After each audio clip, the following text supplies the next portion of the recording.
They found the first wall in the summer of 2009, and nobody believed them. Two recreational divers, a father and his teenage son, had gone down into the murky green water of a central Texas reservoir looking for catfish holes and lost fishing tackle.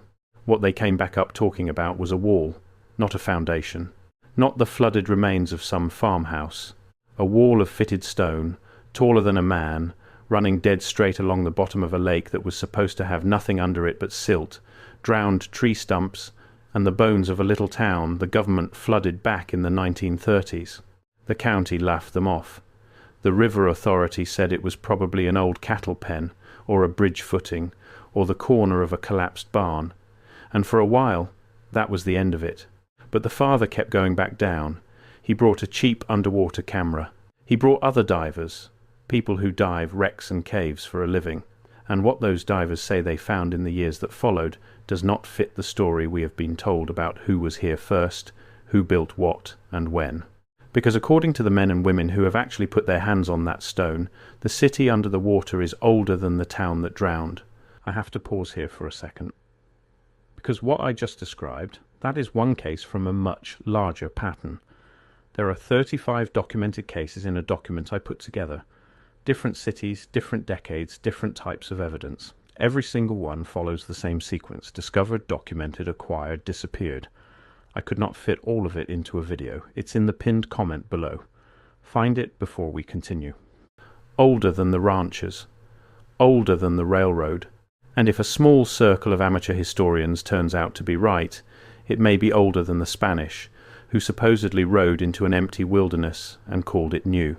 This is the story of the sunken city beneath the reservoir, what the divers found, why the people in charge of that water do not want to talk about it, and the strange, buried economic history that a growing number of people believe it points to. Let's go down. To understand what is under the lake, you first have to understand how the lake got there. For most of recorded history, this stretch of central Texas was a river valley, limestone hills, cedar breaks, a slow brown river that flooded hard in the spring and dried to a trickle in August. There were small settlements along it, a mill town, a couple of churches, a cotton gin, ordinary places with ordinary names, the kind of towns that were already half forgotten by the time anyone thought to write them down. Then came the dams. In the 1930s and 1940s, a wave of dam building swept across the American West and Southwest. The official reason was flood control and electricity, and both of those were real. But the deeper story was economic. Cheap public power, cheap water, and cheap land turned dusty river valleys into the engine rooms of a booming 20th century. Whole towns were bought out, condemned, and deliberately submerged, so the reservoir behind the dam could fill. Families were given a check and a deadline. The bulldozers came through. The water rose, and the town simply went under, church steeple and all. This is not a legend. It happened all over Texas. There are lakes in this state where, in a dry year, the old streets rise back out of the mud and people walk their dogs down sidewalks that have been underwater since their grandparents were kids. The reservoir in our story is one of those. Everyone agrees a town is down there. That part was never in question.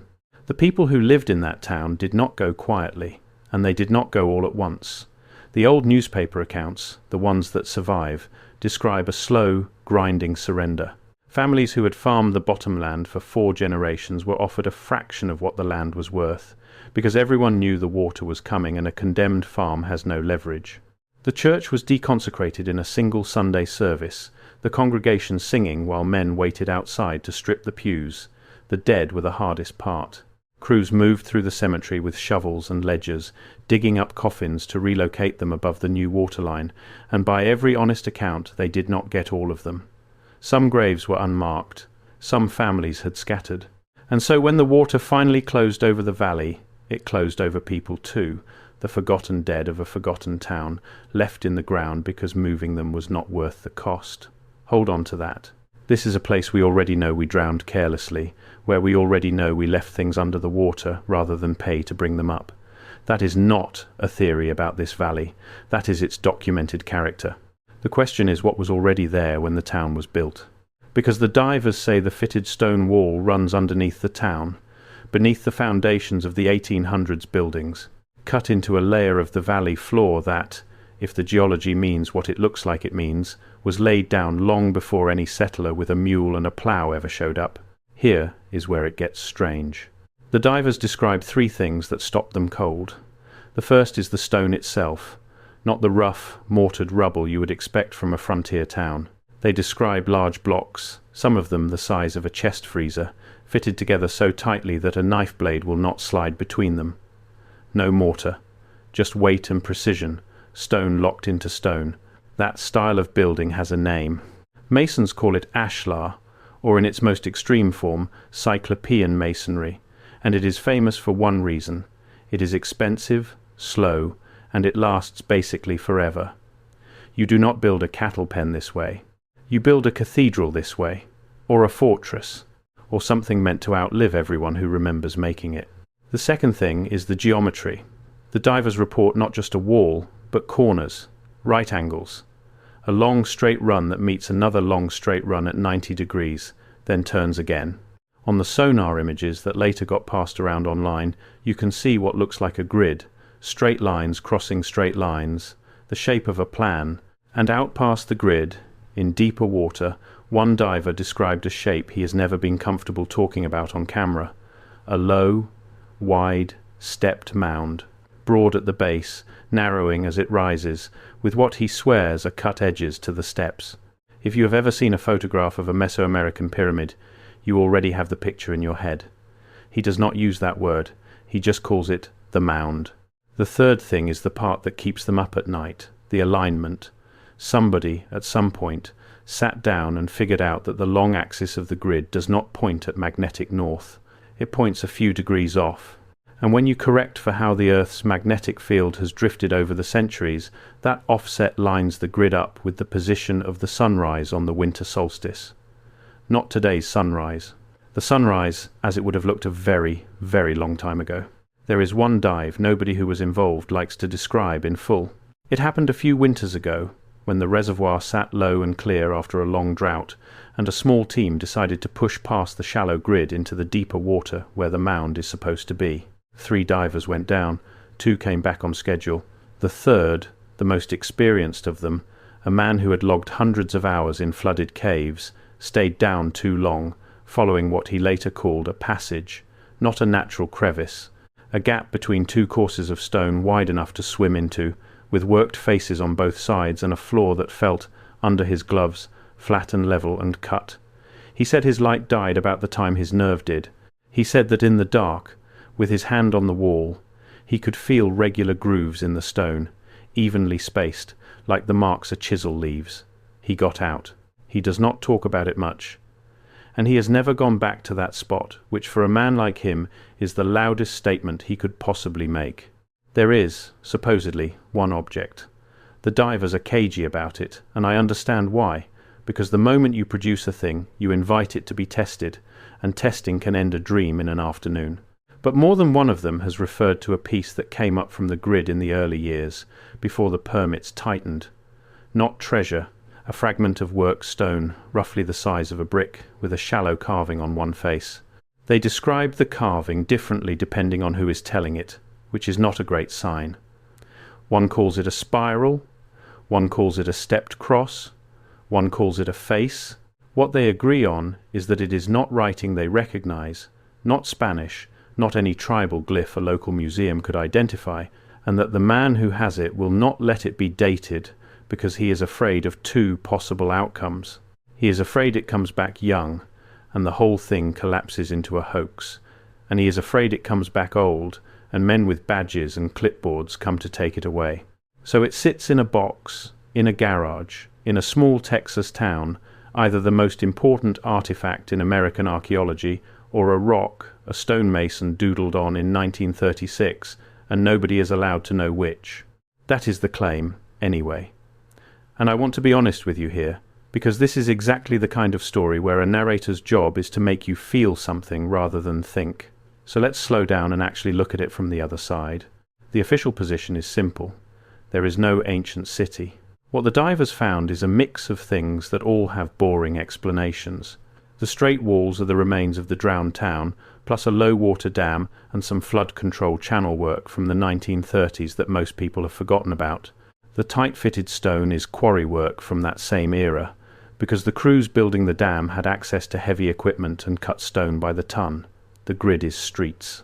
The mound is a spoil pile, the leftover dirt and rock that always gets dumped somewhere when you dig a giant hole for a dam. And the solstice alignment is the human brain doing what it always does, which is find a pattern in noise and fall in love with it. Every one of those explanations is reasonable. Every one of them has been offered, on the record, by geologists and engineers who have no reason to lie.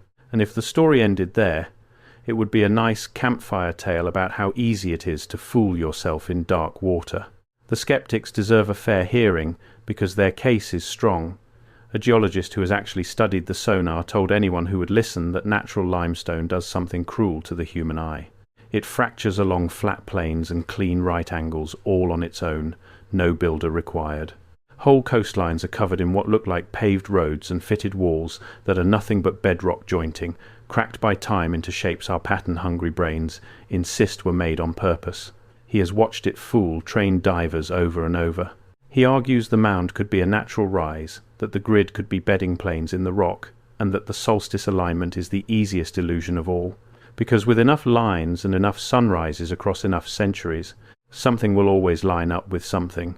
He is not being dishonest. He is describing exactly how careful people avoid getting tricked. And the uncomfortable truth is that he might be completely right, and the divers might be completely sincere at the same time. Sincerity is not evidence. Wanting it badly is not evidence. The only thing that would settle it is the one thing nobody will fund and nobody will permit, which is a real survey, run by people with no stake in the answer, published where anyone can check it. But the story does not end there. Because of the Spanish, here is the thing nobody argues about. In the 1500s, Spanish explorers moved through this part of Texas. We have their journals, we have their maps, crude as they are. And in a few of those journals, when the conquistadors described what they found, they wrote something that historians have spent centuries quietly explaining away. They wrote about ruins, not villages, ruins, abandoned stone structures that the Spanish assumed had been built by some earlier people the local tribes could not name. In one account, a Spanish officer describes coming upon walls of cut stone standing in a river valley, already old, already half swallowed by brush, with no one living in them and no one able to say who had. He assumed, as Europeans always assumed, that whoever built them must have been some lost colony of his own kind, because in his worldview the native people were incapable of it. He was almost certainly wrong about that part. But he was not making up the walls. There was no reason to. Walls were not the point of his expedition. Gold was. The expedition these accounts come from was one of the long, desperate marches north out of Mexico, chasing rumors of cities of gold that the Spanish were sure waited somewhere in the interior. They found mostly hunger, heat, and country that wanted them dead, which is exactly why the mention of the ruins is so strange. A man inventing wonders to justify a failed expedition invents gold, not empty stone walls he cannot carry home. The officer gains nothing by describing abandoned masonry. It does not flatter his king or fill his ships. He mentions it the way you mention weather, as a plain fact of the landscape he passed through. He notes the walls, notes that his guides either could not or would not tell him who built them, and moves on towards the treasure he never finds. To the researchers who take this seriously, that offhandedness is the whole point. People lie about treasure. They rarely bother to lie about a wall. For a long time, mainstream historians treated those passages as exaggeration or mistranslation or the ordinary confusion of tired men in a strange land. And maybe that is all they are. But the divers and the amateur researchers who champion them point at those old Spanish journals and ask a single, uncomfortable question. What if the conquistadors were describing exactly what they saw? What if there really were ruins in this valley in the 1500s? And what if the same valley, 400 years later, got flooded to make a reservoir, sealing those ruins under 100 feet of water where no textbook would ever have to deal with them again? That is the pivot. That is where a lake mystery turns into something much larger. And to understand why some people find it so convincing, before I go further, that document in the pinned comment. If you have not found it yet, go there now, because everything I cover in these videos is one piece of a pattern that only becomes visible when you see all 35 cases together. The document shows you the full pattern. What I can show you here is the surface. What is down there is everything underneath it. Pinned comment, now, then come back. You have to understand the idea that has quietly taken over a whole corner of the internet, the idea its believers call the reset. You may have run into it without knowing its name. It usually starts with old photographs. Grand buildings in ordinary American towns, courthouses and train stations and exposition halls, structures so ornate and so massive that they seem wildly out of scale with the muddy frontier settlements around them. The believers look at those photos and ask how a town of 8,000 people with dirt streets and no power grid supposedly designed, financed, and hand-carved a domed marble palace in 18 months, then tore it down a few years later and left almost no record of who did the work. The mainstream answer is that they did it the hard way, with armies of immigrant labour, staggering debt, and a Victorian appetite for showing off that we have simply lost the taste for. The believers reject that.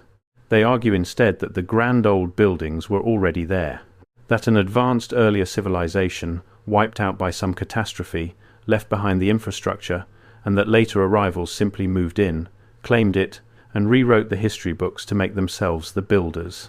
They point to strange details. Buildings with their ground floors buried, doors and windows sunk halfway underground as if a wave of mud once rolled across the continent and swallowed the first story of everything. They call that the mud flood, and they tie it to the reservoirs, the dams, the deliberate flooding of valleys, and they ask why so much of the old world seems to keep ending up underwater. There is an economic argument buried inside the theory, and it is the part that gives it teeth. The believers point at the star forts, those beautiful geometric fortifications shaped like 8-pointed stars that show up on old maps of cities across the world, including a surprising number in the Americas. They ask a fair question: who financed them? A star fort is a staggering investment, precisely engineered, enormously expensive, supposedly thrown up on raw frontier by settlements that could barely feed themselves. The believers say the math does not close. They say a broke colonial outpost could not have paid for what the maps show, so someone else must have built it, someone richer and older and deliberately forgotten. The mainstream answer, again, is that empires with deep pockets and enslaved or conscripted labour absolutely could and did pay for these things, and that the labour was the hidden cost nobody wrote on the ledger. But notice what both sides are actually arguing about. Both agree the official economic story does not add up. They only disagree about who got erased to make the numbers work, and that disagreement is the entire war. That is why the reservoir footage travels the way it does. It escaped the divers a long time ago. It lives now on forums and channels where thousands of strangers freeze single frames, sharpen them, argue over a shadow, and stitch the lake into a larger tapestry of drowned wonders and edited history. Some of those people are careful. Some of them will believe anything. But the footage hands all of them the same thing: a door that has not been slammed shut, a question a public agency has declined to answer, and one honest sentence no expert has managed to fully retract, which is that there appears to be worked stone at the bottom of that lake, and no one in authority seems eager to explain it. Now, I need to say this plainly, because you deserve straight talk and not just atmosphere. Professional historians and archaeologists reject this entire framework, and they reject it for good reasons. The grand buildings in those photos are well documented. We often know the architects by name, the contractors, the cost overruns, the labour disputes. The buried ground floors usually turn out to be the result of cities literally raising their street levels over time to deal with sewage and flooding, which is a real and well-studied thing that happened in places like Chicago and Seattle. The immigrant labour was real, brutal, and largely uncredited, which is its own kind of buried history, just not the kind the theory wants. And there is no physical evidence, none, of a continent-spanning mud catastrophe in the recent past.